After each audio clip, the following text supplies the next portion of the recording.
آج کل بہت سے جو سوالات ہیں وہ ویمن امپاورمنٹ کے حوالے سے اور جو خواتین کے جو یہ مارچ ہوا ہے ابھی اس حوالے سے بھی آ رہے ہیں. تو میں ایکچولی اس حوالے سے تھوڑا سا سائنٹیفکلی جو چیزیں ہیں وہ آج آپ کو میں کچھ بتاؤں گا. دیکھیں فیمنزم بنیادی طور پہ ہے کیا یا عورت مارچ کیا ہے. اس میں سب سے پہلی آپ کو بات یہ سوچنی ہے کہ یورپ نے وہ حقوق 19ویں صدی میں آ کے 20ویں صدی میں آ کے عورت کو دیے ہیں جو حقوق اسلام یہ کلیم کرتا ہے کہ اسلام نے 1400 سال پہلے وہ رائٹ جو ہیں وہ عورت کو دے دیے تھے.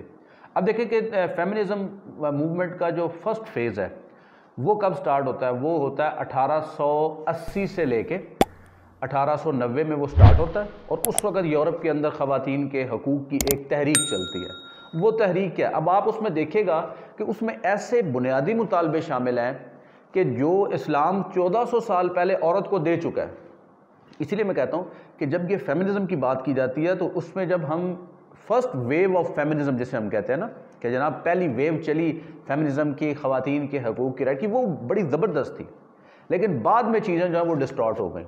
ابھی میں آپ کو باری باری کچھ چیزیں بتاؤں گا اور آپ مجھے اس میں سے بتائیں کہ کیا اسلام ان میں سے کسی چیز کو نگیٹ کرتا ہے, اسلام اس میں کسی چیز کی مخالفت کرتا ہے تو پھر تو چلے بات بنتی ہے. لیکن جب وہ ساری چیزیں اسلام ان کے بالکل پراپرلی ان کو رائٹ دیتا ہے.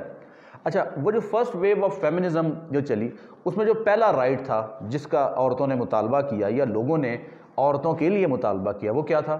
رائٹ ٹو ووٹ, ووٹ دینے کا. اب آپ دیکھیں یہ کتنا بنیادی سا مطالبہ ہے, یہ کوئی غیر اسلامی مطالبہ تو نہیں ہے.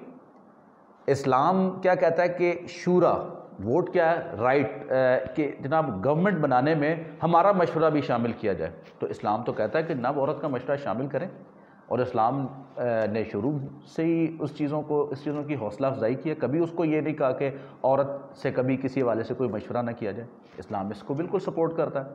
اچھا دوسرا کیا ہے؟ دوسرا ہے جناب پبلک آفس ہولڈر کہ ہم عورت کے لیے یہ ڈیمانڈ کرتے ہیں کہ وہ اپنی اہلیت کی بنیاد پہ کوئی پبلک آفس ہولڈ کر سکتی ہے یا نہیں کر سکتی.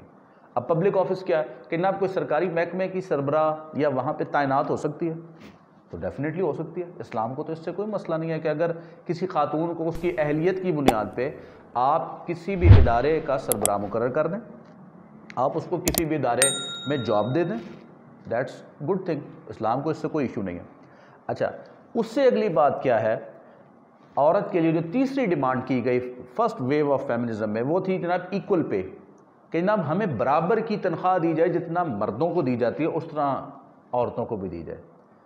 تو اسلام اس کو بھی نگیٹ نہیں کرتا. اسلام کہتا ہے ٹھیک ہے, اور یہ 1400 سال پہلے ہی یہ چیز اسلام نے اس کو ڈیفائن کر دیا تھا.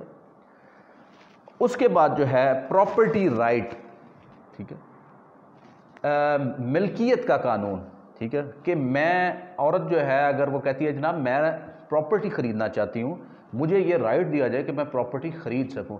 دیکھیں عورت کی یورپ کے اندر کتنی پتھیٹک کنڈیشن تھی کہ وہ 19ویں صدی تک یورپ میں وہ آزادانہ طور پہ پراپرٹی نہیں خرید سکتی تھی. اس کو مرد کا سہارا لینا پڑتا تھا, کسی بھائی کا, بیٹے کا, شوہر کا, باپ کا, کہ جو اس کے نام پہ پراپرٹی خریدے. یعنی کہ عورت کو یہ آزادی نہیں تھی. جبکہ اسلام صرف یہ آزادی نہیں دیتا کہ جناب عورت پراپرٹی خریدے, بلکہ اسلام اس سے بڑھ کے اور ایک پراپرٹی کا رائٹ دیتا ہے. وہ کون سا رائٹ ہے؟ وہ رائٹ ہے, وہ کہتا ہے کہ جب کوئی میل کی ڈیتھ ہو جائے گی اس کی پراپرٹی میں سے بھی اس کو حصہ ملے گا. یہ آج تک یورپ میں آج اس کا مطالبہ نہیں ہے. یورپ آج بھی اس مطالبے کو جو اسلام نے اس کو 1400 سال پہلے دیا کہ اس کی جائیداد میں باپ کی, بیٹے کی, شوہر کی جائیداد کے اندر عورت کا رائٹ ہے, یورپ آج بھی اس کو رائٹ نہیں سمجھتا. یہی تو ہم کہتے ہیں کہ جو یورپ کہتا ہے جناب رائٹ ہے ہم اسی کو رائٹ مانتے ہیں, اس کے علاوہ ہم کسی کو رائٹ ہی نہیں مانتے. آپ نے عورت مارچ والوں میں کبھی یہ بینر دیکھے ہیں کہ جناب خواتین کو جو جائیداد میں حصہ ہے وہ ان کو دیا جائے؟ یہ ان کو رائٹ اسلام دیتا ہے. لیکن چونکہ یہ رائٹ اسلام دیتا ہے اس لیے انہوں نے کہا جی ہمیں اگر ہم یہ بینر لہرائیں گے, ہم یہ کریں گے کہ جناب اسلام کی طرف, پھر ہمیں جو فنڈنگ آ رہی ہے باہر سے وہ تو متاثر ہو جائے گی, کیونکہ ان کا تو مقصد بنیادی طور پہ کوئی وومن رائٹ پروٹیکشن نہیں ہے. ان کا مقصد تو فحاشی کو فروغ دیتا ہے. تو ان کو تو اس بات سے غرض نہیں ہے کہ عورتوں کو کوئی حقوق ملتے ہیں یا نہیں ملتے. تو بہرحال اس کے بعد جو نیکسٹ جو مطالبہ عورت کا فرسٹ ویو آف فیمنزم کا تھا کہ جناب ہمیں ایکول ایجوکیشن کا رائٹ دیا جائے. اب آپ دیکھیں کہ اسلام نے یہ ایجوکیشن کا رائٹ تو اس کو بہت پہلے عورت کو دیا ہوا. ٹھیک ہے جی. اچھا اس کے بعد نیکسٹ جو مطالبہ ان کا وہ ہوا جی جناب ہمیں شادی میں میرج رائٹ دیا جائے, میرٹل رائٹ ہمیں دیا جائے کہ ہم آزادی سے شادی کر سکیں. اور آپ یہ دیکھیں کہ اسلام میں یہ حق جو ہے عورت کو 1400 سال پہلے دے دیا. ایسی عورت کو دے دیا جس کو پیدا ہوتے ہی زندہ درگور کر دیا جاتا تھا اور اس کو جانوروں سے بدتر سمجھا جاتا تھا. اسلام نے, نبی صلی اللہ علیہ وسلم نے اس کو ماں, بہن, بیوی, بیٹی کا وہ عظیم درجہ دیا. ٹھیک ہے. اور پھر اس کو جائیداد میں سے حصہ دیا اور پھر اس کو ایجوکیشن کا رائٹ دیا. اس کے بعد اس کو شادی کا اختیار دیا. اسی لیے آپ صلی اللہ علیہ وسلم نے فرمایا کہ ولی جو ہے وہ لازمی عورت کی مرضی جو ہے وہ پوچھے گا. ٹھیک ہے. جو عورت کی جو مرضی کے بغیر کوئی بھی نکاح جو ہے وہ نہیں ہو سکتا. اسی طرح ولی کی مرضی کے بغیر بھی نکاح نہیں ہو سکتا. لیکن بہرحال اس میں عورت کی جو مرضی ہے وہ بھی ایک ویٹو کا رائٹ جو ہے وہ رکھتی ہے.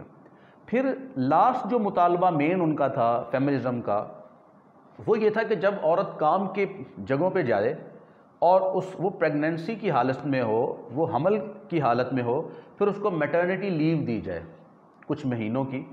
تو آپ دیکھیں اسلام اس کا مخالف نہیں ہے. اگر ایک عورت 3 ماہ کے لیے یا 4 ماہ کے لیے وہ چھٹی لیتی ہے انٹل کہ اس کے بچے کی پیدائش ہو جائے تو یہ اسلام تو اس کے بالکل سپورٹ کرتا ہے. وہ کہتا ہے کوئی ایسا مسئلہ نہیں, اس کو چھٹی ملنی چاہیے. اب آپ مجھے بتائیں ان سب میں سے یہ جو میں نے آپ کو رائٹ دیں پاکستان میں کون سا ایسا رائٹ ہے جو خواتین کو نہیں مل رہا؟ ہر رائٹ مل رہا ہے. اور اگر کہیں پہ کوئی کوتاہی ہو رہی ہے تو وہ اس وجہ سے نہیں ہو رہی, وہ جہالت کی وجہ سے ہو رہی ہے. قرآن سے شادی جہالت ہے, وہ کوئی اسلام کا حکم نہیں ہے. عورتوں کو رائٹ نہ دینا یہ جہالت ہے, شادی کا رائٹ نہ دینا ان کو پراپرٹی میں. تو یہ بنیادی طور پہ یورپ کا نہیں, یہ اسلام کا ایک تحفہ تھا جس کو ہم نے بھلا دیا.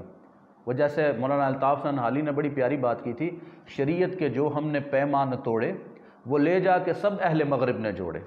تو ہم نے تو ان ساری چیزوں کو بھلا دیا نا. اس وجہ سے ہمارا پرابلم جو ہے وہ یہ ہوا کہ ہم یورپ سے اتنے متاثر ہوئے کیونکہ یورپ اس وقت اکنامکلی اور ملیٹریلی, فوجی لحاظ سے اور معاشی لحاظ سے ہم سے بہت آگے ہے. اب جو ہم سے ذرا معاشی لحاظ سے اوپر ہوتا ہے ہم ڈیفینیٹلی اس سے متاثر تو ہوتے ہیں.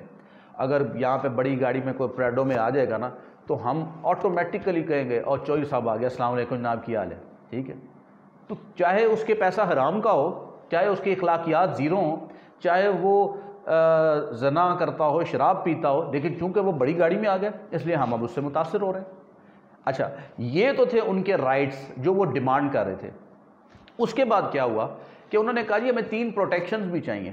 کس کس چیز سے پروٹیکشن چاہیے؟ نمبر 1 ریپ سے ہمیں پروٹیکشن چاہیے, زنا بالجبر سے. ٹھیک ہے جی. تو کیا آپ کا کیا خیال ہے اسلام اس کی حمایت کرتا ہے کہ خدا نخواستہ عورت کے ساتھ ریپ کیا جائے؟ دوسری انہوں نے کہا جی ہمیں ورک پلیس پہ سیکشول ہراسمنٹ سے آزادی چاہیے. تو آپ کا کیا خیال ہے کہ اسلام اس کو نگیٹ کرتا ہے؟ پھر تیسری جو انہوں نے بات کی انہوں نے کہا جی ڈومیسٹک وائلنس, گھریلو تشدد جو ہوتا ہے جو ہسبینڈ کرتا ہے. اب دیکھیں اس کے اندر اسلام نے تو اس کی اتنی سخت حوصلہ شکنی کی ہے. ٹھیک ہے کہ اللہ کے نبی صلی اللہ علیہ وسلم نے تم میں سے بہترین وہ ہیں جو اپنی بیویوں کے ساتھ, اپنے گھر والوں کے ساتھ بہتر ہیں. اور دیکھو جب ایک موقع پہ کچھ خواتین نے آ کے شکایت کی کہ جو ان کو ان کے ہسبینڈ مارتے ہیں, آپ نے فرمایا جو تم میں سے عورت پہ ہاتھ اٹھاتا ہے وہ بہترین آدمی نہیں ہے, وہ اچھا آدمی نہیں ہے. ٹھیک ہے. اس کا مطلب ہے آپ نے اچھے مومن ہونے کے لیے عورت پہ ہاتھ اٹھانے کو پسند نہیں فرمایا. تو یہ ساری چیزیں اسلام نے 1400 سال پہلے دے دی. پاکستان میں ان سب کے حوالے سے قوانین موجود ہیں. بات تو اویئرنیس کریٹ کرنے کی ہے. اور پھر second wave of feminism, third wave of feminism, اب اس وقت فورتھ ویو آف فیمنزم ہے جس کا کوئی مقصد عورتوں کے قوانین سے نہیں ہے. دیکھیں اسلام یہ کہتا ہے عورت اور مرد کے 4 رشتے ہوں گے, ماں, بہن, بیوی, بیٹی. یہ 4 رشتے اسلام کہتا ہے مین جو ہیں. ٹھیک ہے. باقی خالہ, پھوپھی وہ تو اس کے آگے سے رشتے ہوں گے نا. بنیادی طور پہ ایک مرد میں یہ 4 اور عورت میں یہ 4 ریلیشن ہو سکتے ہیں, باپ, بھائی, بیٹا یا شوہر.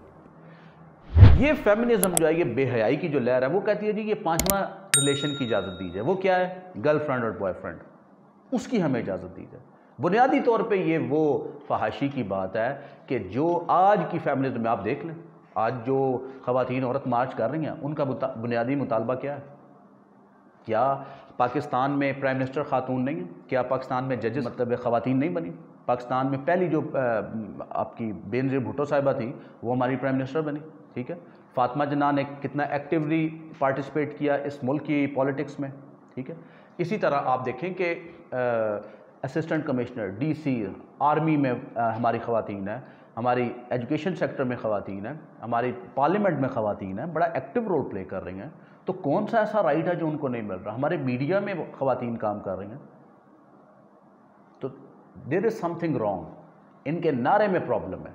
ان کا نعرہ یہ نہیں ہے کہ عورت کو رائٹ دیا جائے، عورت کو الحمدللہ پاکستان میں بہت آزادی ہے، اور جو شریعت نے دی ہے اس کے مطابق بہت زیادہ آزادی ہے، لیکن یہ چاہتے ہیں کہ وہ پانچواں ریلیشن کریٹ کریں جو گرل فرینڈ اور بوائے فرینڈ کا ہے، جو کہ بنیادی طور پہ اسلام کے خلاف ہے۔ تو یہ اصل میں ان کا آج کا چہرہ ہے، جو عورت مارچ والوں کا، جو دین کو سیکنڈری پوزیشن پہ لے کے جانا چاہیے۔ وہ کہتے ہیں جی ہماری اپنی ول جو ہے وہ سب سے آگے ہوگی، اسلام جو ہے وہ جائے بھاڑ میں، ہمیں اس کی ضرورت نہیں ہے۔ اور آپ ان کے نعروں سے، زومانی جو نعرے ہیں، آپ ان سے ذرا دیکھ لیجئے کہ وہ کس طرح سے وہ جو نعرے ہیں وہ اٹریکٹیو ہیں، وہ کس طرح سے وہ اسلام کی چیزوں کو وہ ڈسٹارٹ کرتے ہیں۔ تو بہرحال یہ ہمارے عورت مارچ جو ہے ہمارا، یہ اس کی ایک حقیقت ہے۔